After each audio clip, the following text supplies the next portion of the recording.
Have you ever noticed something strange? The moment an avoidant finally starts chasing you is often the exact moment everything begins falling apart again. It sounds backwards. Most people spend weeks, sometimes months, hoping an avoidant will come back. They imagine the text, the phone call, the sudden effort, the apology, and they believe, if they finally chase me, I've won. But psychology tells a very different story, because the biggest mistake people make is assuming the chase means the work is over. In reality, that's often where the real test begins. Here's the part almost nobody talks about. Avoidants don't suddenly wake up one morning completely transformed. They don't usually chase because all of their fears magically disappeared. And they certainly don't come back because someone begged hard enough. So why does someone who seemed distant, cold, or emotionally unavailable for months suddenly start reaching out? Why do they begin checking your stories, liking old photos, finding random reasons to text? Why does someone who once pulled away suddenly seem afraid of losing you? What changed? Was it love? Was it guilt? Was it loneliness? Or is something much deeper happening inside their mind that most people completely misunderstand? Because if you misread what's happening, you'll probably respond the way almost everyone does. You'll become more available. You'll relax your boundaries. You'll rush to rebuild the relationship exactly as it was before. And without realizing it, you'll accidentally recreate the very conditions that caused them to pull away in the first place. That's why so many people experience the same painful cycle. The avoidant comes closer, hope returns, everything feels different. Then, without warning, they become distant again, and you're left wondering, what changed this time? The answer isn't as obvious as you think. In fact, the reason an avoidant starts chasing you has very little to do with the explanation most people believe. And once you understand the psychology behind it, their behavior begins to make sense in a completely different way. So in this video, we're going to break down what actually happens inside an avoidant's mind when they begin chasing you, why that moment is both exciting and incredibly fragile, the silent mistake that pushes them away again without most people ever realizing it, and most importantly, how to respond in a way that creates emotional safety instead of repeating another exhausting push and pull cycle. Because the goal isn't to make an avoidant chase you forever. The goal is to understand the difference between temporary attraction and the kind of emotional connection that has a real chance of lasting. Let's begin. Here's the first truth that completely changes how you see avoidant behavior. Most people believe an avoidant starts chasing because they suddenly realize they love you. It sounds romantic, but psychologically, that's usually not what happens. In most cases, the biggest change didn't happen inside you, it happened inside them. Think about it for a moment. When you were constantly reaching out, checking in, trying to fix every misunderstanding, or making sure they knew you were always there, their nervous system became certain of one thing. They believed your presence was guaranteed, not because they didn't care about you, but because certainty removes urgency. Then something unexpected happened. You stopped chasing. Maybe you became quieter. Maybe you focused on your own life. Maybe you simply stopped trying to convince someone to choose you, and without realizing it, you broke a pattern their mind had become comfortable with. Suddenly, their predictions no longer matched reality. The person who was always available wasn't there anymore. The messages slowed down. The emotional pressure disappeared. And for the first time, their nervous system experienced something it had been avoiding: uncertainty. This is where psychology becomes incredibly interesting. Avoidant attachment isn't just about avoiding closeness. It's also about managing emotional discomfort. As long as they believed you would always be there, their brain didn't have to confront the possibility of losing you. But once that certainty disappeared, their mind began asking a completely different question. What if this person is actually moving on? What if this time they're really gone? That question creates emotional contrast, and emotional contrast creates awareness. Sometimes we don't fully recognize the value of something until we imagine life without it. That doesn't make someone evil. It doesn't even mean they were pretending not to care. It simply means their emotional awareness often arrives later than yours. Their feelings become louder only after certainty becomes quieter. That's why an avoidant may suddenly text you, watch every story you post, find small excuses to reconnect, or become more curious about your life after weeks or even months of distance, not because you became more attractive overnight, but because the possibility of permanently losing you finally became real. Remember this because it's one of the most important ideas in this entire video. They weren't chasing your attention. They were chasing the possibility that they may never have it again. And understanding that difference changes everything. Because once you know why they're chasing, you'll also understand why so many people accidentally make the chase disappear just as quickly as it began. And that's exactly what we'll uncover next. Now here's where the story takes a turn that surprises almost everyone. The moment an avoidant starts reaching out, most people do exactly what they've been waiting to do for weeks, or even months. They reply instantly, they clear their schedule, they become emotionally available all over again. They start explaining everything that went wrong. They want answers. They want reassurance. They ask questions like, "So, what are we now? Where is this going? Are you finally ready to commit?" On the surface, those questions seem completely reasonable. After all, if someone comes back, wouldn't you want clarity? But this is where understanding avoidant psychology becomes so important. To someone with an avoidant attachment style, too much emotional intensity all at once can feel overwhelming.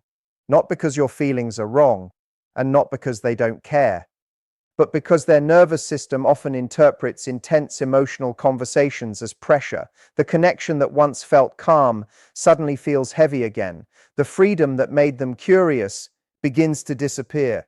Without even realizing it, they start experiencing the same emotional discomfort that caused them to pull away before.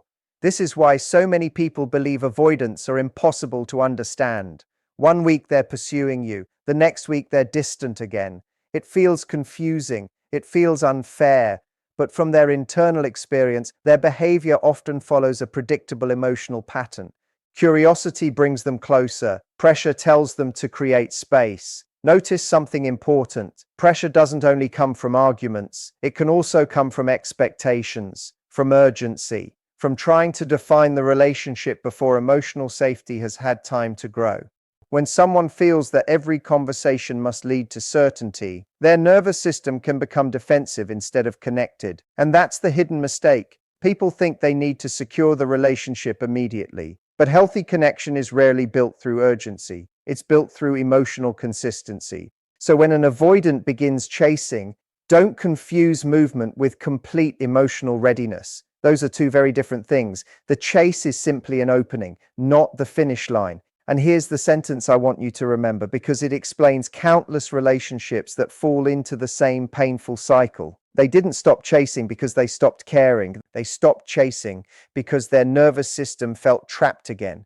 The tragedy is that most people never realize this. They assume the avoidant lost interest, when in reality, they recreated the emotional environment that the avoidant was still struggling to handle. So the real question isn't, how do I make them chase harder? The better question is, how do I create the kind of emotional safety that allows the chase to slowly become trust?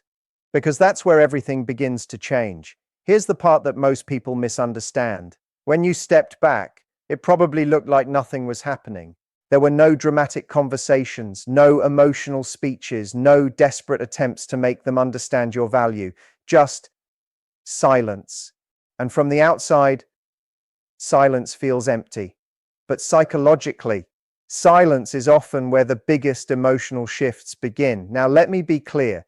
Distance is not about playing games. It's not about pretending you don't care. And it's definitely not about trying to manipulate someone into chasing you. Healthy distance has a completely different purpose. It removes pressure. Think about what had been happening before. Every message, every attempt to fix things, every effort to pull them closer gave the avoidant something to react to. Their attention stayed focused on protecting their space. Not because they wanted to hurt you, but because their nervous system was busy defending itself. Then everything changed. The pressure disappeared. The emotional noise became quiet. For the first time, there was nothing left to resist. And that's when something interesting happened. Instead of spending all their energy creating distance, they finally had enough emotional space to experience your absence. Missing someone and defending yourself are two very different emotional states. It's incredibly difficult to miss someone when your mind is constantly focused on escaping pressure.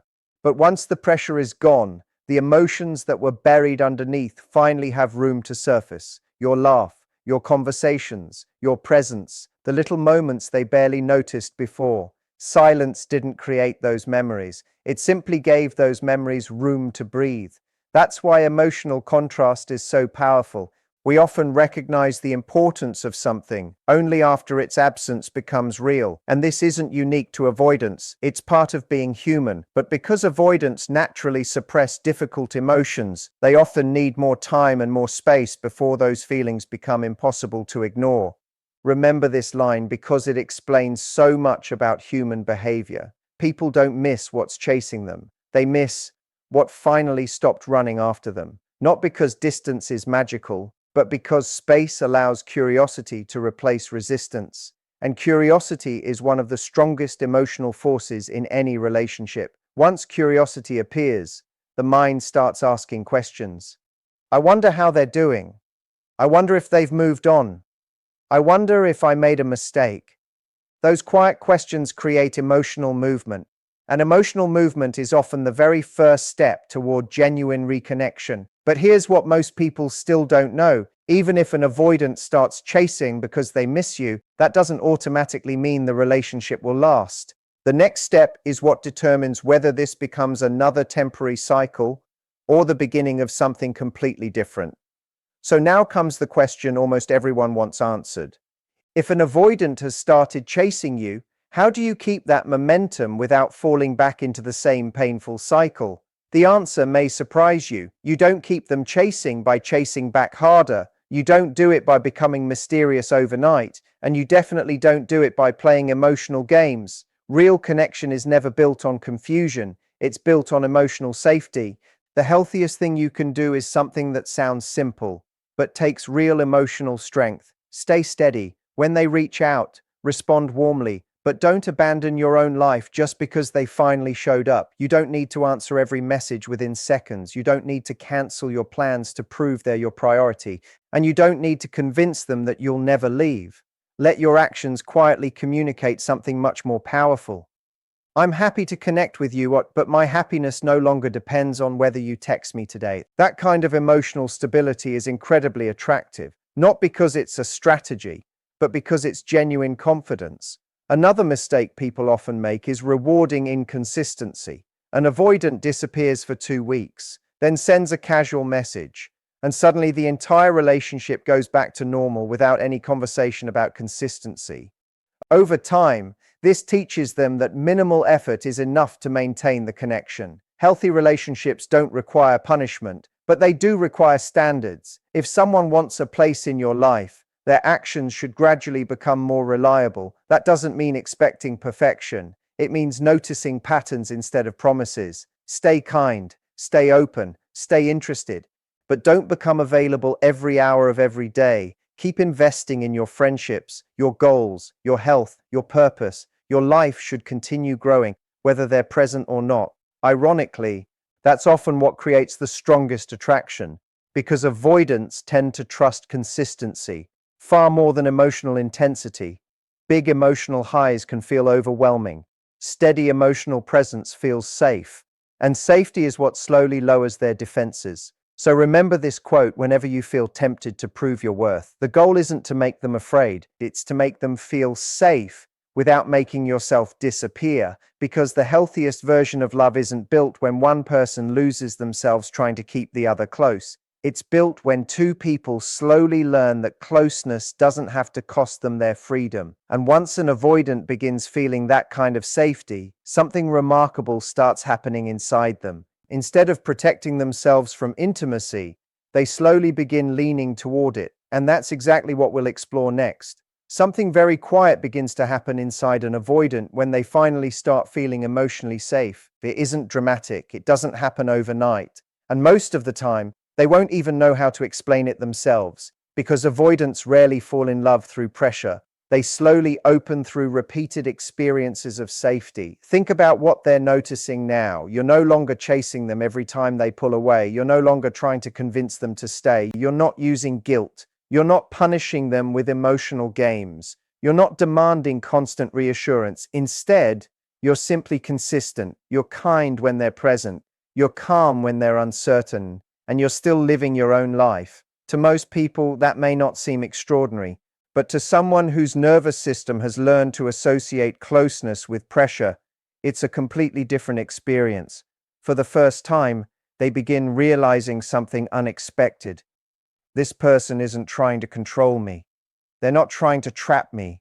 They're simply choosing to be here. That realization is incredibly powerful, because what avoidants often fear isn't love itself, it's the loss of emotional freedom. It's the feeling that intimacy will eventually become obligation, that every disagreement will become conflict, or that every moment of distance will turn into criticism. When those fears aren't constantly activated, their nervous system begins to relax, and something beautiful starts replacing fear. Trust. Not the kind of trust built through promises, the kind that's built through repeated emotional experiences. Every calm conversation, every respected boundary, every moment where you respond instead of react, every time you stay grounded instead of panicking. Those moments quietly teach their brain that closeness doesn't have to be dangerous. And over time, their defenses become a little less necessary. Their walls become a little less rigid. Their curiosity slowly turns into comfort. Remember this line because it captures one of the deepest truths about healthy relationships. The safest people often become the hardest people to leave, not because they manipulate, not because they create dependency, but because being with them feels peaceful. When someone consistently experiences peace instead of emotional chaos, their heart begins to associate that person with relief rather than stress. And that's when connection starts becoming stronger than fear. This is also why healing relationships often grow slowly. They aren't fueled by emotional highs. They're built through hundreds of quiet moments where both people discover, I don't have to protect myself every second around you. That feeling can't be forced, it has to be experienced. And once an avoidant reaches that place, the relationship has the opportunity to become something much deeper than a temporary chase. It can finally begin transforming into genuine emotional commitment. By now, you can probably see why so many people misunderstand this entire journey. They believe the goal is to make an avoidant chase them, to receive the text, the phone call, the apology, the sudden attention. And when those things finally happen, they think they've reached the finish line. But here's the truth. Being chased isn't success. Being emotionally chosen is. Those are two completely different things. Anyone can chase when they're afraid of losing something. But lasting relationships aren't built on fear. They're built on trust. This is why the question should never be, how do I keep them chasing me? Instead, ask yourself, are we creating the kind of relationship where neither of us feels the need to run? Because endless pursuit is exhausting. Someone chases, someone pulls away, someone panics, someone shuts down. The cycle repeats. That's not love, that's survival. Healthy love feels different. It feels steady, it feels predictable, it feels safe. So how do you help the chase grow into commitment? First, reward genuine effort. If they communicate more openly, notice it. If they respect your boundaries, appreciate it. If they're trying, even imperfectly, acknowledge the progress. People grow best when healthy behavior is recognized, not ignored. Second, communicate calmly. You don't need to hide your feelings, but you also don't need every conversation to become an emotional emergency. Speak honestly, listen carefully, create space for understanding instead of winning. Third, protect your boundaries. Boundaries aren't walls. They're the quiet reminder that love should never require you to abandon yourself. A relationship becomes stronger when both people know what is healthy and what isn't. And finally, don't rescue. Don't become their therapist. Don't become their parent. Don't spend your life trying to heal wounds they refuse to face themselves. Real healing can be supported, but it can never be forced. And don't test them. Don't create fake distance to see if they'll chase. Don't perform a version of yourself that you think they'll finally love, because the moment you start performing, you stop building a real relationship.